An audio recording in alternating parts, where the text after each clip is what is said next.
ganteng terus. Ngejreng sih. Radio GP 100.3 FM terus zaman siang masih ditemenin sama Tere. Sama Bang Gilang juga. Ya tentunya yang pagi hari ini sudah berjanji ya akan ada talk show interaktif bersama dengan Rumah Sakit Tiara Bekasi. Iya betul. Nah Bang Gilang, di jam 9 sampai dengan jam 10 kita akan ngobrol-ngobrol bersama dengan siapa nih narasumber kita pada pagi hari ini. Oke, Princess Terena. Kebetulan kita pada pagi hari ini sudah kedatangan narasumber kita, Dr. Ria Yunita Rizali, MSc, SPKJ dari Rumah Sakit Tiara Bekasi. Selamat pagi, Dok. Selamat pagi, dokter. Alhamdulillah udah datang. Mic-nya boleh agak majuan sedikit. Dedek, Bang? Oke. Ini panggilnya dokter Ria ya? Dokter Ria aja. Dokter Ria aku panggilnya. Oke. Ini pagi hari ini Ministeri kita bakal membahas tema dampak psikologis pasca keguguran. Waduh. Nah, ya. Secara psikologisnya nih ya. Secara psikologisnya dan ini adalah talk show yang temanya ini berguna sekali nih untuk Pastinya. ibu-ibu ya, untuk mama-mama muda dan juga mitra zaman sekalian, mungkin suami nih, para suami juga. Karena bisa jadi suami berdampak secara psikologisnya juga nih. Kalau tahu betul istrinya juga. tiba-tiba ya, Iya, misalnya tahu istrinya keguguran, pasti suami juga ada rasa tekanan, betul nggak sih, Dok? Oh iya. Bener ya. Tapi sebelum kita mulai dulu nih dok, mungkin Iya. dokter bisa menyapa dulu mitra zaman sekalian. Silakan, Dok. Selamat pagi semuanya. Gilang juga. Pagi. Mbak Tere aja. Kalau lagi talk show saya agak vokal ya. Oh gitu. Mbak Tere gitu ya. Salam kenal, baru ketemu juga kita. Iya. Ya perkenalkan saya Dokter Ria Yunita Rizali, MSc spesialis kedokteran jiwa.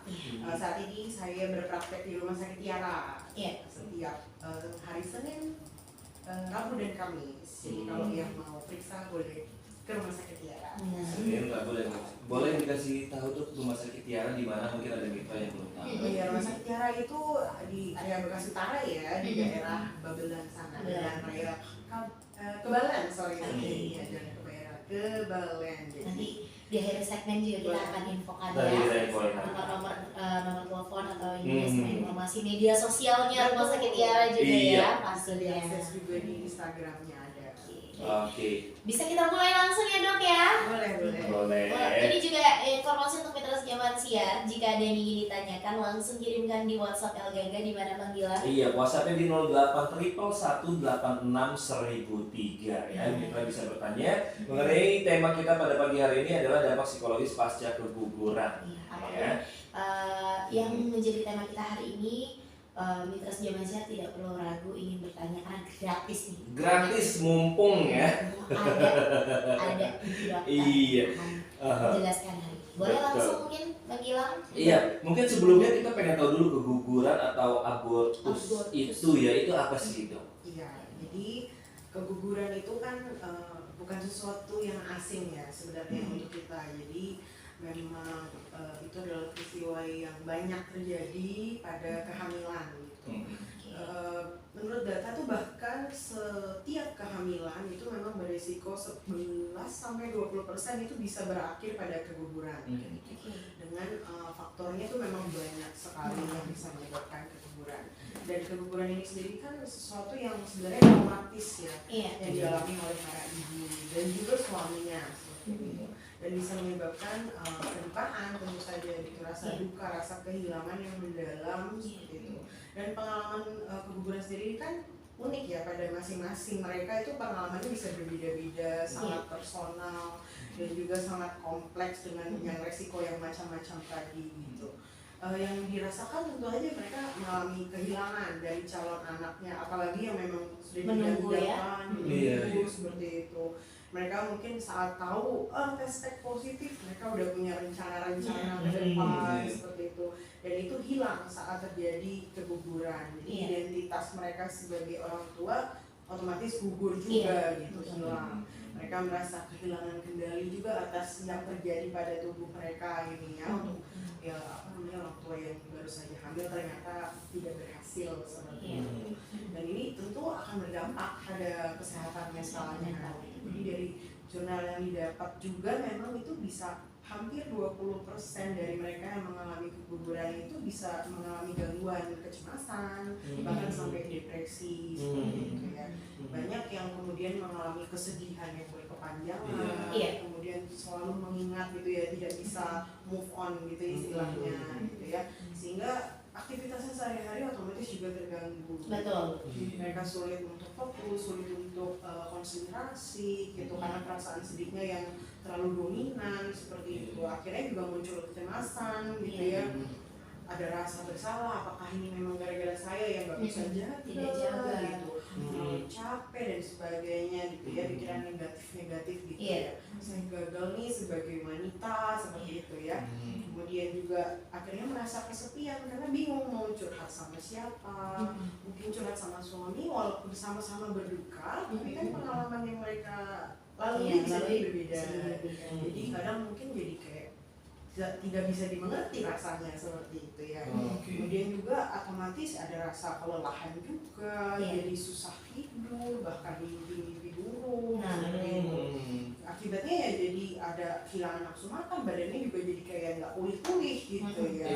Padahal keguguran itu sendiri ada yang mungkin keguguran secara spontan bisa langsung bersih seperti itu, ada juga yang bahkan harus melewati kuretase. Itu kan juga suatu kejadian yang mungkin traumatis juga gitu bagi sebagian orang. Gitu. Harus jadi sudah mengalami keguguran harus dikurat juga biasanya dok ya. Jadi kalau menurut saya sih traumanya jadi double. Betul. Ya banyak ketemu pasien atau kebetulan itu juga saya pernah menulis karya ilmiah juga berhubungan dengan ini. Ya wawancara dengan beberapa survivor ya gitu ya, penyintas dari keguguran yang mereka banyak menceritakan juga hal seperti itu gitu. Kesulitan mencari support yang mereka perlukan gitu ya, tanpa merasa dihakimi, tanpa merasa dijudge gitu. Karena ya itu balik lagi, keguguran ini adalah sesuatu yang sangat sering terjadi sehingga mungkin kalau dari sisi emosi ini jarang dibahas gitu ya. Mungkin jarang orang cuma keguguran gitu ya, seakan-akan gitu ya. Jadi kan mereka merasa tidak divalidasi rasa dukanya, rasa sedihnya seperti itu. Memang kalau kedukaan itu sendiri kan memang tidak panjang gitu ya waktunya, tapi seringkali banyak yang berlarut-larut nih akhirnya gitu. Karena tidak bisa move on itu tadi. Akhirnya juga berdampak dengan mereka mau promil selanjutnya juga terganggu susah gitu. Betul. Jadi karena dampak stresnya dan depresinya itu juga menghambat promil selanjutnya. Iya tentu saja gitu. Mereka merasa mungkin tidak siap secara mental kayak gitu, sedangkan mungkin ada tuntutan lagi dari suami, orang tua sendiri seperti itu.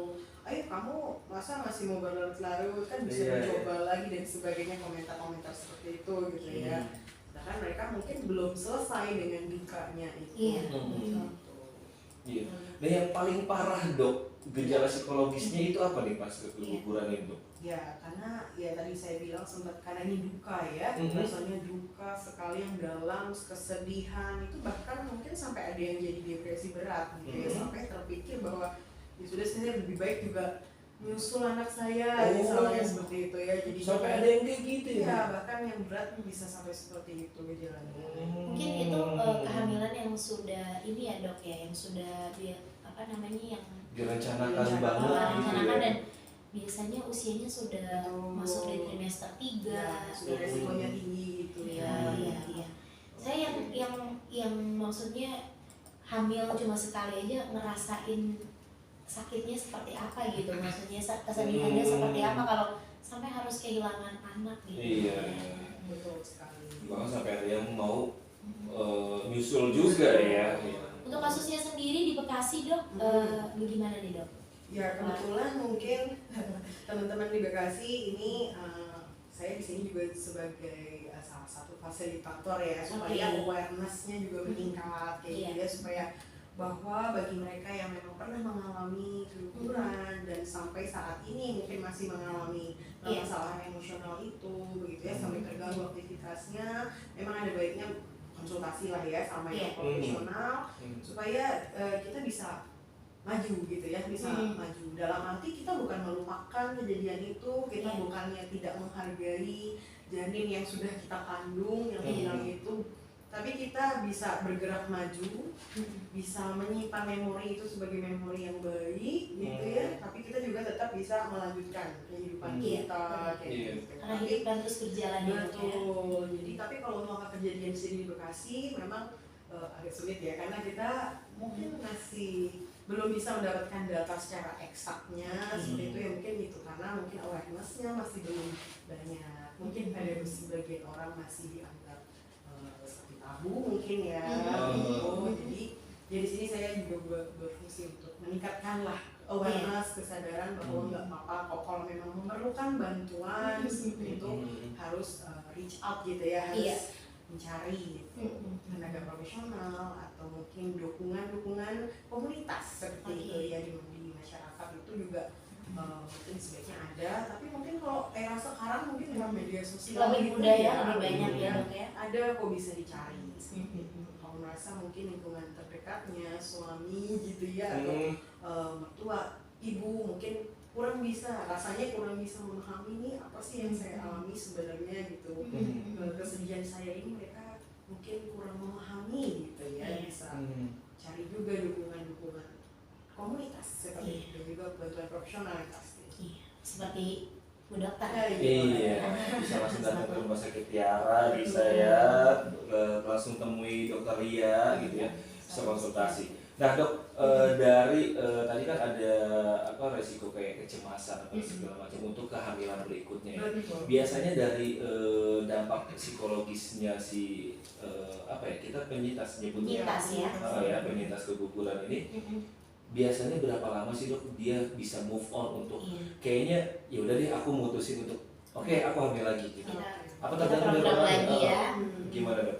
Sebenarnya tetap balik ke orangnya lagi gitu ya. Tapi memang kalau dari WHO sendiri merekomendasikan jarak antara kehamilan gitu ya, itu sebaiknya memang 6 bulan gitu. 6 bulan atau lebih setelah kejadian. Jadi sebenarnya setelah kejadian hamil sebenarnya apapun hamilnya apakah berhasil atau kemudian gugur gitu. Karena kan ASI ya. Biasanya kalau yang berhasil itu kan karena ada air susunya, juga kondisi rahimnya gitu ya. Jadi terutama untuk kejadian kehilangan ini, keguguran, jadi memang 6 bulan itu bukan hanya pemulihan secara fisik gitu ya, tapi juga lagi balik secara mentalnya gitu. Jadi menyiapkan dirinya bahwa memang sudah siap lagi, karena memang rentan sekali seperti tadi Bu Minggu bilang, kecemasannya itu akan sangat tinggi gitu, karena kecemasan akan takut berulang lagi.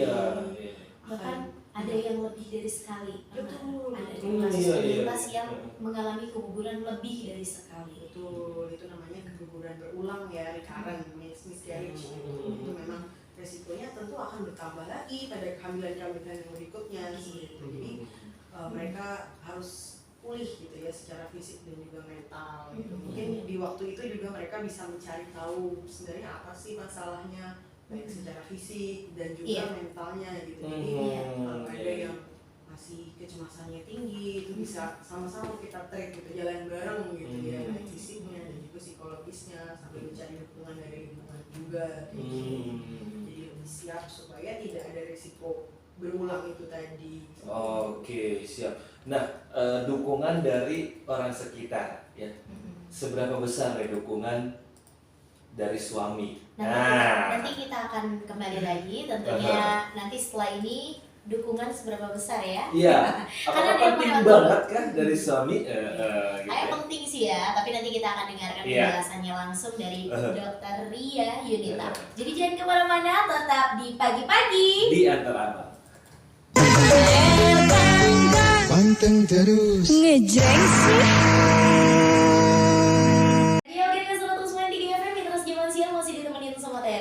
Sama panggilan juga di pagi-pagi di Antar Abang. Masih bersama dengan Rumah Sakit Tiara Bekasi, bersama dengan narasumber kita dengan siapa? Dengan Dr. Ria Yunita Rizali, MSc, SPKJ. Dan kita masih membahas tema dari dampaknya psikologis pasca keguguran hari ini ya. Tadi ada pertanyaan. Kita lanjut ya. Lanjut. Ini sih sebenarnya lebih ke saya sendiri ya. Maksudnya amit-amit jangan sampai kejadian gitu ya. Bapak rumah tangga kebetulan. Mungkin ada mitra juga yang gimana sih peran seorang ayah nih ya atau suaminya Suami. jika istrinya mengalami keguguran. Nah gitu, apakah perannya sangat penting kah? Bagaimana dok? Silakan.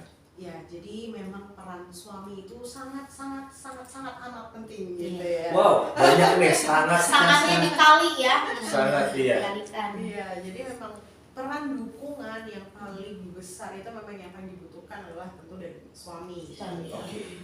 Walaupun sebenarnya mereka berdua ini sama-sama berduka gitu, Betul. sama-sama kehilangan seperti itu. Tapi tadi yang seperti saya juga sempat bilang, mungkin cara mereka coping ya, istilahnya coping gitu ya, mengatasi rasa dukanya ini berbeda gitu ya. Ditambah mungkin kan kalau kita sebagai wanita yang hamil, kita sudah langsung terjadi kelekatan dengan si janin ini, bondingnya langsung terbentuk dari ketika kita lihat aspek positif gitu ya. Wah, ada sesuatu yang hidup dalam tubuh saya. Perasaannya juga ya. Perasaannya langsung terjalin bonding dengan janin. Sedangkan kalau untuk laki-laki gitu ya, mungkin bondingnya tidak sedalam yang dialami oleh para istri yang hamil gitu. Biasanya memang laki-laki itu lebih bonding kalau mereka sudah mengalami secara fisik, dalam arti mereka udah bisa ngerasain pergerakannya dalam perutnya istrinya, atau saat sudah lahir baru Betul, sekali betul. anak saya sudah bisa lihat, sudah dengar tangisnya gitu ya. Jadi mungkin kedukaannya yang dialami jelas berbeda gitu. Jadi memang seringkali mungkin peran ayah ini ingin mendukung istrinya seperti itu, tapi mungkin juga tidak paham begitu ya bagaimana caranya gitu. Ditambah kan bahasa kedukaan, bahasa cinta yang dibutuhkan istri bisa macam-macam gitu ya. Bisa ada yang saya bantu dengan saya yang ngerjain pekerjaan rumah tangga deh gitu, istri masih belum pulih, masih banyak sedihnya gitu. Mungkin saya yang kalau sudah punya anak satu sebelumnya atau ya anak sebelumnya yang keguguran, mungkin saya yang bantu ngurusin deh anak-anak, ada yang mungkin seperti itu. Itu juga sebenarnya sangat penting gitu ya. Terus mungkin ada yang bahasa cintanya lebih ke penguatan dari kata-kata mungkin seperti itu, kayak mungkin nggak apa-apa kayak gitu, ini memang mungkin memang sudah jalannya dari Tuhan, saya tetap ada di sini untuk kamu seperti itu. Sangat bisa gitu ya mendukung gitu. Jadi memang mungkin bisa ditanyakan juga ke istri, kayak kamu perlu apa, saya harus bagaimana, bisa namanya kita sama-sama melewati ini gitu. Jadi jangan satu pihak gitulah ya, ini kita sama-sama, karena memang sama-sama kehilangan gitu ya, bukan hanya istrinya yang kehilangan. Mungkin itu ya yang paling penting gitu. Dari beberapa pasien juga bercerita gitu, memang peran suami sangat penting. Meskipun berdukanya berdua, betul, tetap suami adalah support system nomor satu. Betul, pegangan gitu ya untuk istrinya, supaya istrinya tidak larut terus gitu. Iya, betul. Nah, ini Bu Dokter ya, untuk pertanyaan selanjutnya ya, mungkin di luar sana, mitos zaman siar juga mungkin perempuan-perempuan lain ada yang mengalami keguguran mungkin lebih dari satu kali. Punya tips atau cara mengenangani gitu, rasa takut untuk hamil kembali nih Bu Dokter? Iya. Setelah pasca keguguran ini. Betul. Karena sekali aja rasanya tuh sakit. Iya, betul. Gitu. Sampai berkali-kali nih kasusnya. Jadi memang pada realitanya gitu ya, di luar sana memang banyak kejadian yang mengalami keguguran itu nggak cuma sekali ya, ya. Jadi memang kita sebutnya keguguran berulang gitu, kalau dia sudah mengalami keguguran lebih dari 2 kali gitu ya. Yang memang otomatis pasti dampak ke mentalnya akan lebih lagi gitu ya, karena kehamilan pertama gugur, kemudian saat sudah memantapkan hati hamil berikutnya, gugur lagi. Pasti kan kecemasannya, kekhawatirannya pada kehamilan yang berikutnya lagi pasti lebih meningkat lagi gitu ya. Jadi memang pertama mungkin mensiapkan secara fisik juga, jadi memang pergi ke dokter kandungan, tanyakan betul, jadi apa sih masalahnya gitu loh. Jadi kira-kira yang mereka bisa ambil langkah untuk supaya mencegah terjadi lagi itu apa secara fisik gitu ya.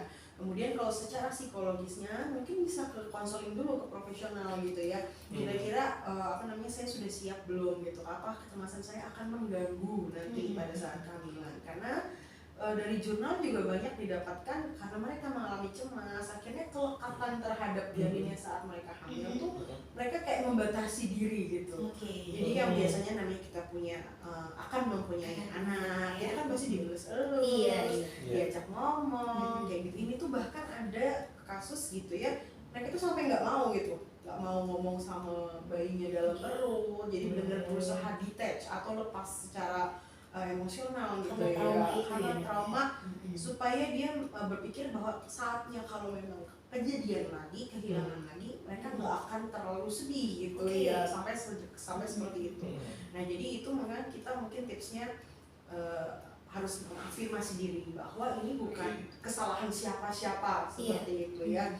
Ini bukan salah karena kita terlalu capek atau kita terlalu tidak menjaga dan sebagainya. Tapi memang mayoritas kejadian keguguran itu memang masalahnya tuh di genetik biasanya. Jadi memang si janinnya ini sendiri yang tidak viabel atau memang tidak mampu untuk bertahan hidup di dalam rahim gitu. Jadi ini bukan kesalahan siapa-siapa, tapi usaha kita adalah mencari tahu apakah memang ada misalnya masalahan di darah kah atau apakah, dan itu usaha-usaha yang bisa kita lakukan secara fisik dan juga psikologis gitu ya. Jadi mengafirmasi bahwa ini bukan kesalahan siapa-siapa, saya sudah berusaha seperti itu, tapi mungkin saat ini belum waktunya gitu ya, dan berproses. Jadi jangan juga istilahnya kita nggak boleh berduka, aku harus menyalahkan diri sendiri, tapi nggak membiarkan diri berduka gitu Bang Gilang. Jadi kayak aku nggak boleh nangis, ini cuman gini aja, aku bisa, orang lain bisa, aku kenapa nggak bisa? Itu juga jangan gitu. Sebaiknya kita menerima proses itu gitu. Kita saatnya kita masih berduka, nggak apa-apa kita lewati proses berduka itu, kita selesaikan, balik lagi supaya ya itu menjadi memori aja, tapi itu tidak tidak menjadi suatu hal yang menghambat kita untuk terus berjalan. Nangis-nangis lah ya. Nangis lah betul. Teriak lah ya. Betul, nggak apa-apa. Cari dukungan itu tadi. Iya betul. Oke. Untuk mengenali tanda-tandanya sendiri nih, trauma psikologis setelah keguguran. Mungkin kita sendiri atau mungkin Dimensia atau wanita-wanita di luar sana yang tidak sadar bahwa mereka mengalami trauma setelah keguguran. Biasanya orang-orang di sekitarnya nih pengen tahu nih mengenali seperti apa tanda-tandanya. Baik, jadi kalau kita bisa menentukan seseorang sudah terganggu gitu ya secara mentalnya, itu kita penting sekali untuk melihat bahwa orang ini sudah mengalami disfungsi atau dan disabilitas. Artinya dia tidak lagi bisa menjalani fungsi keseharian dia dengan baik gitu ya. Jadi dari tadi mungkin gejala-gejala yang dialami, namanya orang berduka memang bisa jadi sedih gitu ya. Tapi kesedihannya ini kemudian berlarut-larut, kemudian sangat mendominasi harinya, sampai dia juga tidak bisa melakukan apa-apa gitu ya, sudah nggak mau makan, nggak nafsu makan pokoknya gitu, terus maunya menyepi, menyendiri aja, terus kayak nggak mau ketemu orang, ada yang sampai kayak gitu kan, karena takutnya dengar berita ada temannya atau saudaranya yang hamil gitu ya, men-trigger dia lagi gitu ya, dia mengalami flashback, tidur juga udah nggak nyenyak, mikir buruk terus nih, teringat kejadian kehilangan. Ada juga yang traumanya sampai gini Mbak Tere, biasanya keguguran kan dia pendarahan dulu gitu ya. Wah itu juga men-trigger dia tuh, jadi kayak setiap ada pendarahan langsung ada, bahkan bukan pendarahan, kadang-kadang kan ya maaf ya, kadang perempuan mungkin mengalami keputihan gitu ya saat menjelang menstruasi, padahal cairannya kan bening, tapi kalau dia merasakan sesuatu ada yang keluar, dia langsung dia kepikiran, teringat lagi pada saat dia mengalami perdarahan saat keguguran gitu ya. Jadi itu yang traumatis gitu untuk dia. Nah, kalau sudah sampai mengalami disfungsi tadi dan juga disabilitas pada kesehariannya, itu berarti memang sudah butuh pertolongan ya.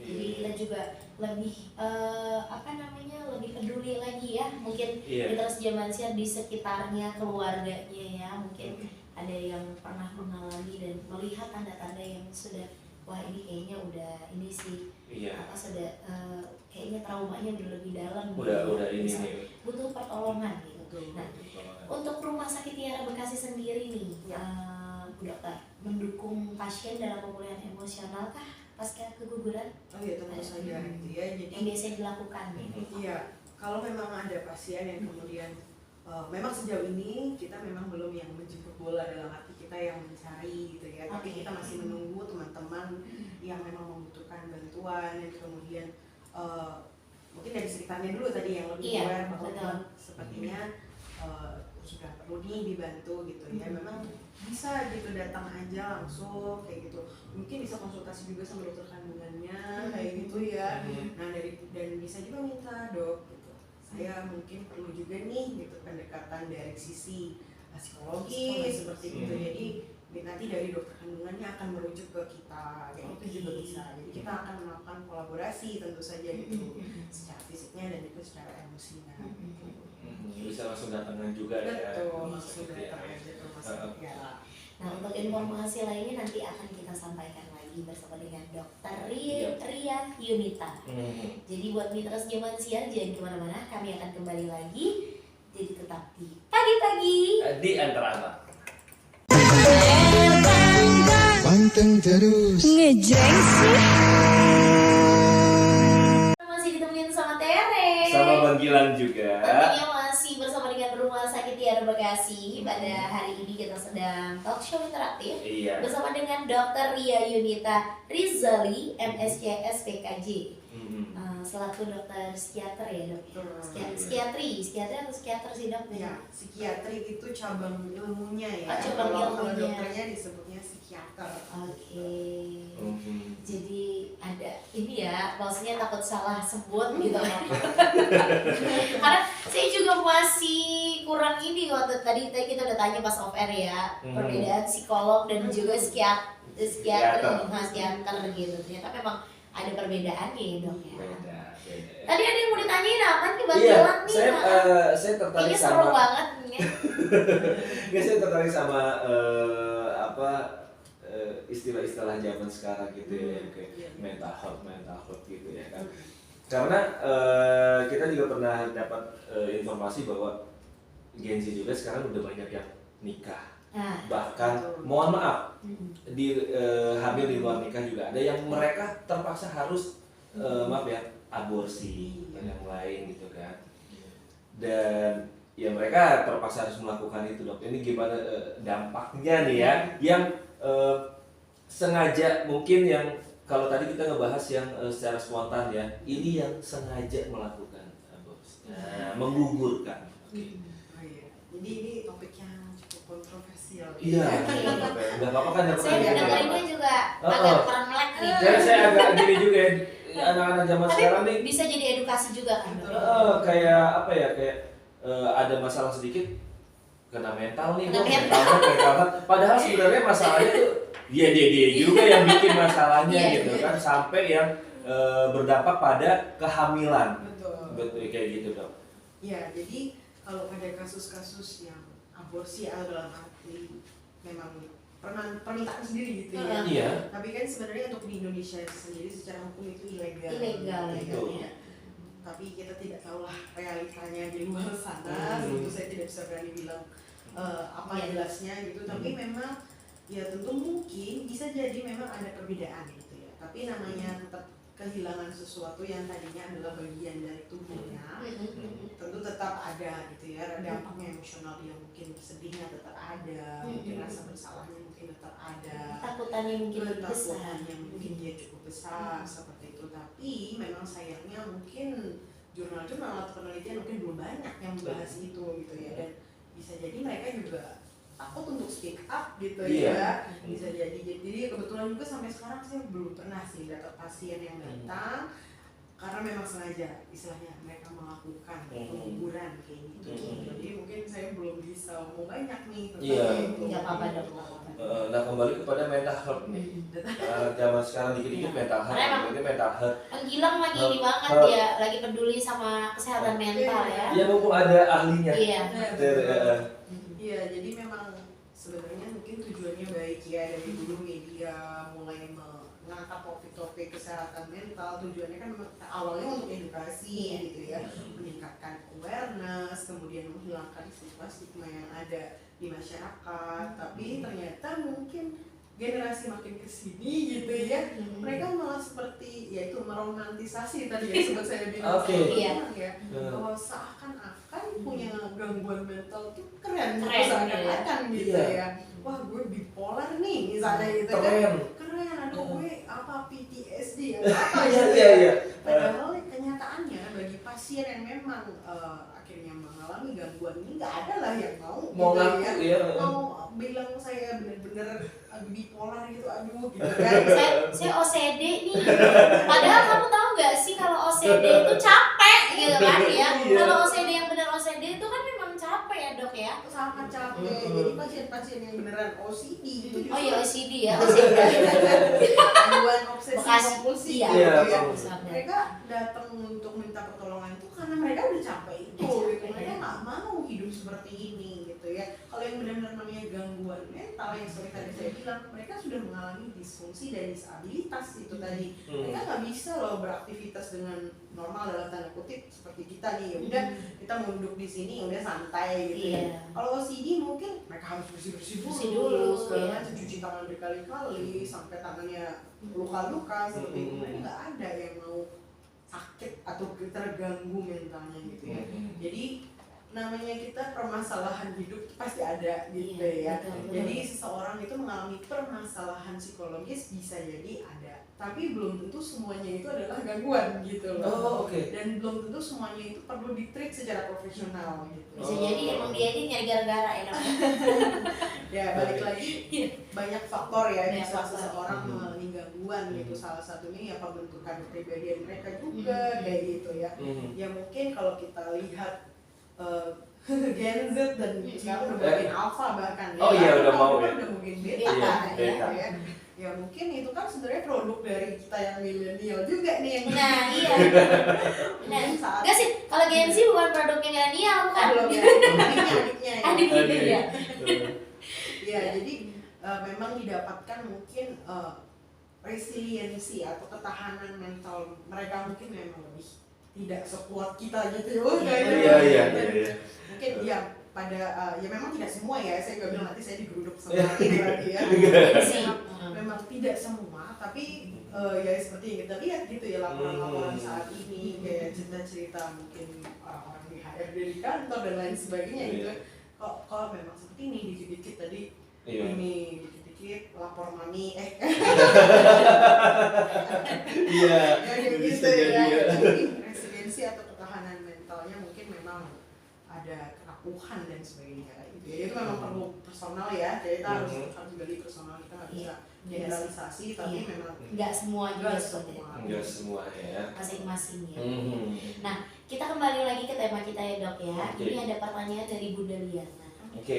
Jadi Bunda Liana mau bertanya ini terkait dengan keguguran ya dok ya. Ya. Mungkin ini anaknya Bunda Liana. Nah ini pasca keguguran ini sudah 10 tahun lebih belum dikaruniai anak sampai sekarang. Jadi pernah dikira gitu dok. Ada tipsnya atau caranya dok atau penjelasannya gitu? Apa yang mempengaruhi sampai saat ini belum bisa punya anak lagi gitu dok? Mungkin bisa diterangkan sedikit dok? Banyak juga boleh. Iya. Baik, terima kasih ya pertanyaannya tadi Bunda Liana Iya, ya. iya. Liana bertanya tentang putrinya. Seperti itu. Mhm. Ya, jadi kalau seseorang mengalami keguguran gitu ya, balik lagi tadi saya sempat menyampaikan juga kita harus lihat dari berbagai aspek tentu saja. Karena kita manusia kan nggak cuma fisik doang, emosi doang gitu, tapi kita tuh makhluk sosio-spiritual atau religi. Jadi itu Harus aspek dicatat nih. spiritual atau religi gitu ya. Jadi pertama kita bisa lihat dulu dari aspek biologisnya atau fisiknya. Memang ada masalah tidak seperti itu pada perempuan. Biasanya kan memang selalu yang disalahkan perempuan ya. Maksudnya kamu dalam tanda kutip mandi. Tapi dia selalu merasa laki-laki loh Oh, dok yang gitu ya? disalahkan. Gitu. Oh. Ya untuk ini kan yang hamil perempuan ya. Iya. Itu selalu benar. Ya, jadi ya itu secara biologisnya, mungkin kondisi rahimnya, kemudian kondisi yang lain-lain dalam darahnya dan sebagainya yang Iya. bisa mempengaruhi kehamilan, kemudian juga psikologisnya tentu tadi apakah memang masih berdampak emosinya dari kejadian keguguran yang sebelumnya, apakah dia memang masih belum memproses kedukaannya itu belum selesai kayak gitu ya. sosionya juga dukungan. Jadi dia merasa nggak nih kalau saya akan hamil lagi, sekeliling saya akan mendukung nggak ya, nanti situasinya akan kondusif nggak gitu, apakah dari lingkungan dia masih punya stresor yang lain kayak gitu. Dan juga ya lagi pendekatan religi ya, misalnya berdoa dan sebagainya, itu memang harus holistik nih, semua aspeknya harus baik kayak gitu. Jadi harus digali gitu ya putrinya Bunda Liana ini. Jadi apa yang membuat dia tidak siap, apakah atau dia sudah mencoba tapi juga belum berhasil atau apa. Jadi harus dilihat aspek mana yang sebenarnya mungkin masih bisa kita bantu kayak gitu. Oke. Cukup ini ya, cukup dijawab ya. Mudah-mudahan bermanfaat nih untuk Bunda Liana dan semoga nanti anaknya bisa dapat lagi ya. Amin, amin. Semangat buat Bunda Liana dan juga anaknya ya. Nah, ini di pertanyaan selanjutnya nih dokter ada Bang Alvan ya. Oke. Bang Alvan dia Alkabi di Perumnas 1. Ini mau tanya dok, ini teman saya sih katanya punya trauma punya anak lagi karena lahiran sesar. Ini salah satu trauma saya juga dok. Saya lahiran sesar dan saya takut masuk ruang operasi. Apakah bisa disembuhkan dok? Nah ini saya borongan ya, saya pertanyaannya ya, gitu ya. Jadi sampai sekarang anaknya cuma 1, sekitar 10 tahunan lah ya. Jadi sebenarnya suaminya pengen punya anak lagi, tapi istrinya tidak mau gitu karena trauma di lahiran sesar. Maka bagaimana nih dok nih, ada penyembuhannya bisa disembuhkan bagaimana gitu dok ya? Iya, tetap aja namanya trauma ya. Itu trauma, kita tidak tahu lah trauma yang dialami apakah prosesnya dalam menuju operasinya, saat operasinya atau apa. Memang kalau saran saya sih konsul aja boleh gitu ya, konsul profesional ke psikiater boleh atau mau psikolog pun nggak apa-apa gitu ya, karena kita butuh gali trauma dia itu trauma di bagian mananya gitu ya, kita harus bantu dia memproses traumanya itu gitu ya, supaya dia siap lagi untuk hamil lagi. Karena berarti kan tadi katanya trauma operasinya ya, bukan trauma hamilnya sebenarnya gitu. Jadi ya tetap harus digali gitu. Nggak, saya juga pernah trauma mau operasi deh. Sejujurnya iya, nggak mau masuk rumah, kalau bisa nggak mau masuk ruang operasi lagi gitu. Iya, beberapa orang yang memang seperti itu, pengalamannya kurang menyenangkan gitu, ya bisa jadi membuat trauma. Oke, buat Bang Alvan dia Alkabi, mudah-mudahan jawaban ini bisa membantu ya. Jadi kalau bisa istrinya si temannya nih diajak untuk konsultasi dulu, digali dulu traumanya di mana ya. Diantarin dulu ke rumah sakit Tiara ya. Iya, betul.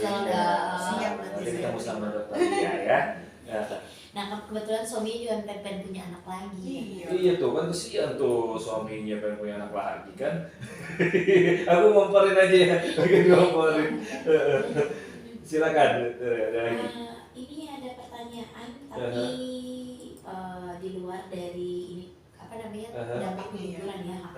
Tapi masih tentang soal kesehatan mental ya. Ini dari siapa ini namanya?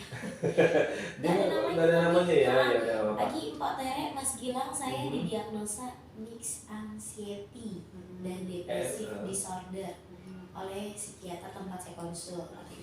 Tapi saya hanya konsumsi obat, tidak dapat penanganan khusus seperti terapi. Bagaimana caranya ketika saya sedang ada di posisi panic attack itu katanya? Tipsnya mengatasi aja. Sedang panic attack. Ini hubungan dari studio gitu ya. Iya, makanya sekalian.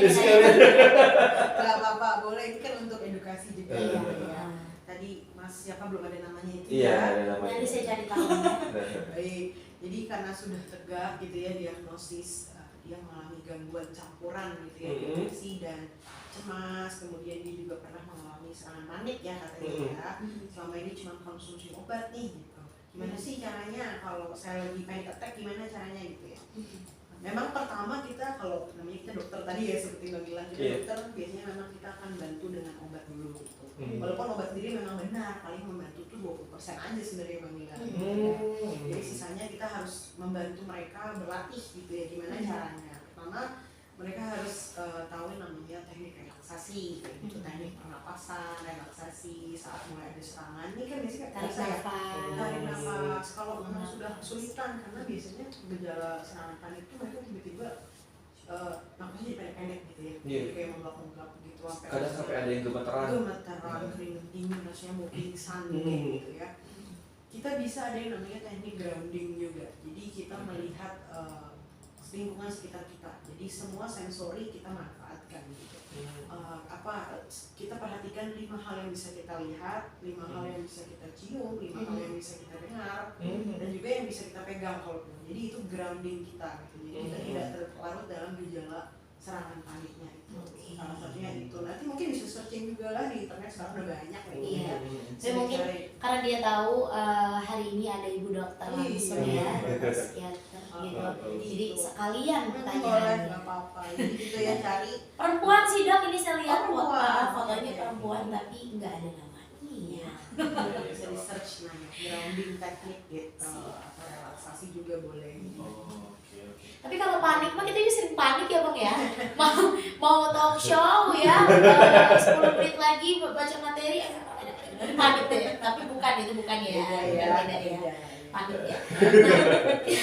Ini ada lagi mau Ada lagi? curhat katanya Oke. dokter. Saya Bapak Nana Karunia.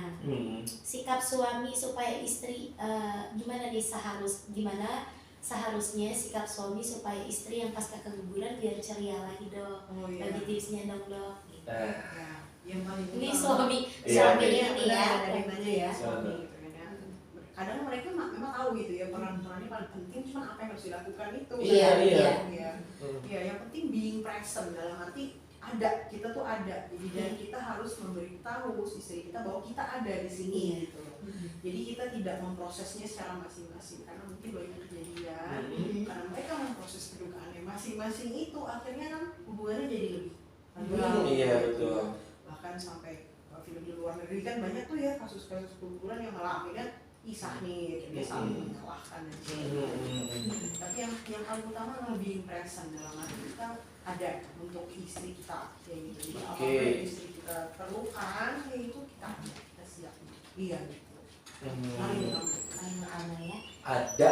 gitu Ya. ada. Dan pastikan istri kita tahu kalau kita ada di situ. Oke. Ini not buat aku dok. Iya. Iya.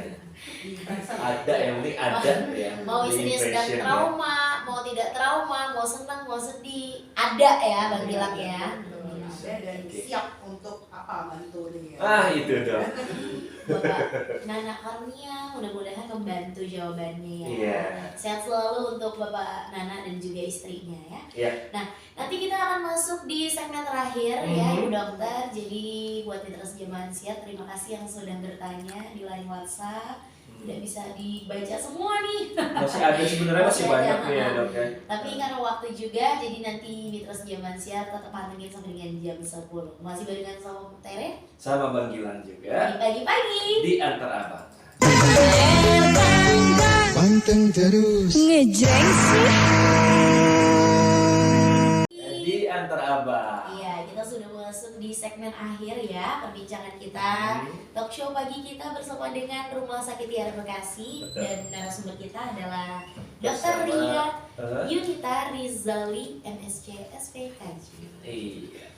MSc SPKJ itu apa dok panjangannya dok? Iya, Master of Science dan spesialis kedokteran jiwa. Itu panggilan ya. Spesialis kedokteran jiwa ya. Kita sudah ada di akhir segmen ya, dokter ya. Boleh kasih apa namanya Sebuah closing statement mungkin closing statement dan juga dari pesan-pesannya ya untuk mitra Jemaah Siar, khususnya juga mungkin untuk wanita-wanita muda di luar sana. Iya, baik. Jadi untuk penyintas gitu ya, yang pernah Iya, penyintas mengalami gitu ya. keguguran gitu. Wajar jika kita mengalami kedukaan seperti itu yang sudah mulai terganggu, itu jika memang kedukaannya sudah berkepanjangan, sudah mengganggu aktivitas keseharian seperti itu memang sudah saatnya minta bantuan profesional gitu ya. Jadi nggak apa-apa konsul aja ke psikiater atau psikolog terdekat dari rumahnya gitu ya. Ya kalau bisa ke rumah Tiara gitu ya. Nanti ketemu sama saya gitu, nanti kita bisa bantu gitulah untuk paling enggak kalau memang rasanya kusut banget gitu ya, hingga kepalanya masih terselimuti dengan dukanya itu, nanti kita pelan-pelan bantu supaya bisa terurai lagi gitu benar masuk di kepalanya gitu Supaya bisa menjalankan supaya kehidupan bisa gitu ya. menjalankan kehidupannya ke depan lagi, mungkin nanti akan siap lagi untuk promil lagi selanjutnya gitu. Karena seperti tadi udah sudah dibahas, kalau masih berlarut-larut takutnya juga berdampak nih pada kehamilan yang berikutnya gitu ya. Kemudian juga untuk suami-suami tadi penting banget gitu ya mendukung istrinya, paling enggak ada gitu di sampingnya, dan pastikan istrinya tahu kalau suaminya ada di situ, bisa dimintain tolong kapanpun gitu dan menjalani proses kehidupan ini sama-sama gitu ya, saling sharing dan juga mengecilkan perasaan satu sama lain gitu ya. Mungkin itu yang paling utama gitu. Terus untuk secara umum ya gitu ya, kita psikiater sebenarnya tidak menjalani tidak hanya memeriksa satu kasus gitu ya, kita kasus macam-macam kalau misalnya ada gangguan tidur, misalnya mengalami kecemasan di kesehariannya gitu, atau mengalami mood swing ya, ada yang misalnya sedih seminggu terus minggu depannya dia happy sekali 2 minggu gitu, itu boleh juga Itu film suka begitu dong. Itu bipolar itu ya. Tapi Itu dia. balik lagi jangan self assessment atau jangan Iya. mendiagnosa diri sendiri. Iya, betul. Lebih baik datang ke profesional, di-assess secara menyeluruh gitu. Karena ya balik lagi permasalahan hidup orang tuh ada aja gitu ya. Kalau orang nggak punya masalah hidup artinya udah nggak ada di dunia ini gitu. Iya betul. Ada silih berganti ya dok ya. Betul, baik itu apa putus cinta kan, atau Ada yang kesinggung nggak, ada yang putus cinta ya. Nah, tapi ya memang kita nggak bisa mengecilkan masalah orang juga gitu ya. Namun pada sebagian orang bisa jadi putus cinta bikin depresi, yang bisa aja gitu. Bisa dok. Betul. Nah itu boleh konsul juga gitu ya. Karena sebenarnya permasalahan hidup orang ya otomatis akan menyebabkan juga mungkin masalah pada psikologisnya atau mentalnya. Tapi tidak semua kemudian menjadi gangguan gitu ya. Jadi hanya konseling kayak gitu. Ada teman curhat yang tidak menghakimi gitu, datang ke profesional. Oke, datangnya ke Rumah Sakit Tiara Bekasi. Alamatnya di mana dok? Yang lagi kebalen nomor Iya. 63 ya. Ini ya. Di mana dok? Iya, di Alamatnya? Jalan Raya Kebalen nomor 63 ya, di Bekasi Utara. Di Bekasi Utara. Untuk sosmednya juga ada ya dok ya. Ada. Semua jadwal praktek. Kalau dokter sendiri prakteknya hari apa aja dok? Jam Kalau berapa? saya sendiri saat ini praktek di setiap hari Senin, Rabu dan Kamis. Iya. Setiap jam 9 sampai jam 12 siang. Oke. Pagi ya. Pagi, sementara ini masih pagi. Nanti dipantau aja di Instagramnya, kalau ada perubahan jadwal kan di sana pasti akan posting gitu ya. Oke. Jadi Instagram jangan pribadi juga ya. Nanti kita follow aja dok ya. setelah off air ya. Setelah off air ya Gilang Iya. ya. Dan ini juga buat mitra yang mungkin tadi pertanyaannya belum sempat kita ini ya, kita lemparkan ke dokter ya. Mungkin bisa langsung aja datang ke Rumah Sakit Tiara Bekasi ya. Setiap hari Senin, Rabu dan Kamis, atau bisa langsung bertanya nanti di sana ketemu sama dokter Ria ya. Jangan lupa di follow juga nih Iya. Instagramnya. Ada Instagramnya ya Mas Fikri ya? Ada ya. Ada Rumah ya. Sakit Tiara. Rumah Sakit Tiara bukan Instagram Mas Fikri, bukan. Bukan Rumah Sakit Tiara. Iya. Oke. Jadi semuanya lengkap di websitenya juga ada ya Mas ya. Iya. Baiklah, Mitra Sejaman Siar, terima kasih untuk Dokter Ria Yunita yang pada pagi hari ini sudah memberikan banyak sekali ilmunya ya, edukasinya untuk masyarakat Kota Bekasi, khususnya Mitra El Gangga ya, yang pagi hari ini sudah mendengarkan dari jam 9 tadi ya. Karena waktu juga yang memisahkan ya. Terima kasih banyak Bu Dokter. Semoga sukses selalu, sehat selalu, terus, ya, lancar pekerjaannya Bu Amin. Dokter ya. Kapan-kapan Amin. kita bisa berjumpa lagi untuk berbincang sebenarnya ya. Siap juga. 1 jam kayaknya nggak cukup kalau Nggak kita cukup, ngobrolnya sama psikiater ya. Karena ada aja yang pengen diluapin ya. Pengen Mudah-mudahan nanti diceritain. kita ketemunya ngobrol ini yang asik-asik aja ya, Iya bukan dokter ya. bukan berarti Gilang konsul ya. Mudah-mudahan ya. Iya. Karena kita juga berharapnya Mitra Sejaman Siar semuanya sehat selalu. Amin, ya. amin. Karena kalau tubuhnya sehat, pikirannya juga sehat ya. Amin. Oh, pikirannya dulu yang sehat, baru tubuhnya yang sehat ya dokter ya. Dan perasaannya juga. Perasaannya gitu. Baiklah Mitra Sejaman Siar, terima kasih sekali lagi Bu Dokter dan Terima juga semuanya yang lagi di studio. Yeay. Yeay. Ini tim-tim ini. Oke, habis ini kita kita akan ada apa namanya dari KPID ya. KPID ya. Ada sekian sebentar dari KPID. Jadi Tera sama Bang Gilang akan pamit terlebih dahulu sama Mitra Zaman Siar. Besok masih ada hari apa? Besok hari Rabu Besok ya. Rabu. Oke, kasih pantengnya dulu Bang Gilang sebelum kita pulang. Oke, ke pasar beli boneka Labubu. Cakep. Beli boneka Labubu diantar si abang. Nah sih. Eh. Mitra Zaman Siar. Besok kita ketemu lagi pastinya di hari Rabu. Jangan lupa di gelaran di antara abang. Assalamualaikum Warahmatullahi wabarakatuh.